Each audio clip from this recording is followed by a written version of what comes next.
Hey everyone, I wanted to go over the second type of hunger today. I didn't get the chance to let you guys know that I was going live. My girls are on my phone, so I didn't pull up Messenger first. But I hope that, happy Thursday, first off. I hope that you guys have been taking this week to explore your own hunger cues, like true physical hunger cues. And I hope you're figuring out what your body, like the process your body goes through on that gradual incline to hunger. Um, like I said in the first video, everybody's body is different. So your hunger triggers are going to be different. It might be dizziness, it might be a headache, it might be some nausea, and then you might feel hungry. If you're super busy, it may just feel like you go from 0 to starving. But we're not using the phrase starving, right? We're taking a breath and we're figuring out that we are really hungry, drinking some water, and then finding the most nourishing food we can at that moment. So today we are going to talk about the second hunger, which you all are going to hear and be like, oh yeah, that's me. And I can tell you that this happened to me, I don't know, Monday or Tuesday night. But the second hunger is called, sorry, this little man, I think we're teething because he's been super uncomfortable and fussy. So bear with me. But the second hunger is called sense hunger. So it's the I wasn't hungry until I heard it, saw it, tasted it, smelled it, touched it, hunger, which, you know, it's the, you're walking through the mall around the holidays and you're walking through the mall around the holidays and you smell those nuts, those candied nuts that are roasting, and you totally weren't hungry, and then it was like, oh my goodness, that's all I want, and I think I'm hungry now because you smelled something. Or you went to the movie theater and you heard the popcorn popping and you're like, oh, I just had dinner, but now I'm hungry for popcorn. Or I feel like the one that's like hardest for moms is the touch.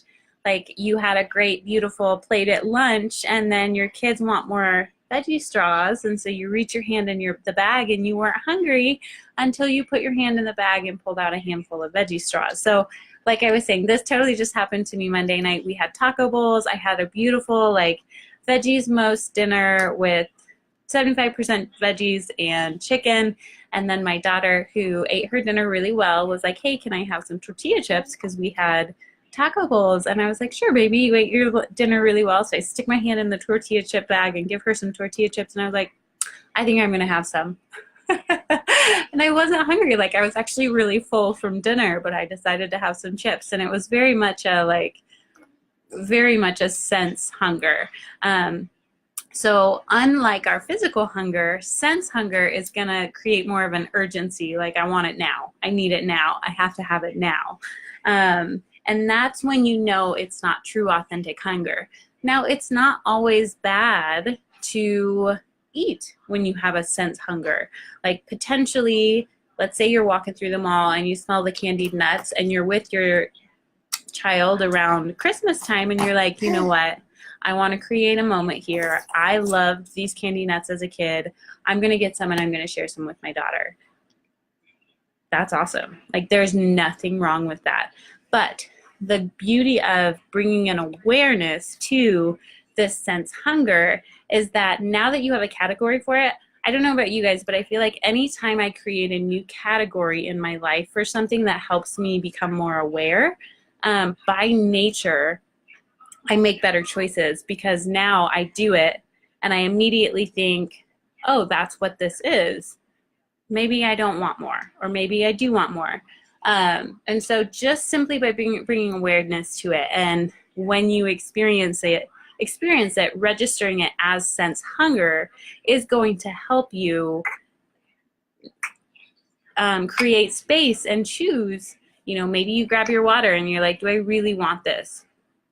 The right answer is not always no. Sometimes it's yes. But I think the biggest thing around this is being aware of it. If you have awareness, you have choice. But how many of us have given our kids those veggie straws and eaten 2 or 3 handfuls ourselves, and we don't even really realize we've eaten it? So that's really the goal. Really the goal is to create an awareness around it. If you can drink water before you choose to eat that sense item, and ask yourself, do I need this eating opportunity? Just like Alana talks about, it gives you the choice. And I think, like I said, I think there are beautiful moments to make the choice with that sense hunger. But if we stop doing it all the time, you may see 2 pounds down quicker than you realized. Some of the other things I want you to do is I want you to start tracking your sense hunger. So for example, which I am so guilty of this, but I'm cleaning up dinner and I'm still taking like bites of some burger or bites of some sweet potato. Oh no, hang on, we need that. Bites of some sweet potato, bites of some butternut squash. Like, I'm still taking bites, and it's not because I'm hungry. I'm actually relatively full from dinner, but it's sense hunger. I'm touching it. I've got my hands in it, and so I want you to track. Continue to eat butternut squash after dinner because I was putting it away. By you writing it down, you're actually creating a healthier relationship with food because you're, again, becoming aware of what you're doing, and you're giving yourself the freedom to choose. If you do it mindlessly, then you really don't have the freedom to choose because you aren't aware that you're doing it. So that is the beauty of figuring out what these 5 different types of hunger are. So over the weekend, I want you to just create awareness around your sense hunger. Track it. I want you to write it down. I continue to eat whatever I was making for dinner. I continued to munch while I was making dinner just because I was touching it. Or I had 3 handfuls of veggie straws because my kids asked for more and I wanted more. But I wasn't really hungry. Or I chose to have popcorn at the movie theater because I walked in and I smelled it and it smelled good and I wanted it. Like, writing those things down and creating that awareness also gives you the freedom to say, I went to the movie theater and I chose not to have popcorn. Or I gave my kids veggie straws and I chose not to have any. Or I actually drank my water while I was making dinner and I didn't snack. And then I asked my husband to clean up so that I wasn't tempted. That's what I have to do. Or I just don't stop eating. So again, that awareness of sense hunger, tracking it down, asking yourself, do I need this eating opportunity? Drinking your water if there's time and space in between that decision, which there almost always is with sense hunger. Touch is probably the hardest one because it's in your hands.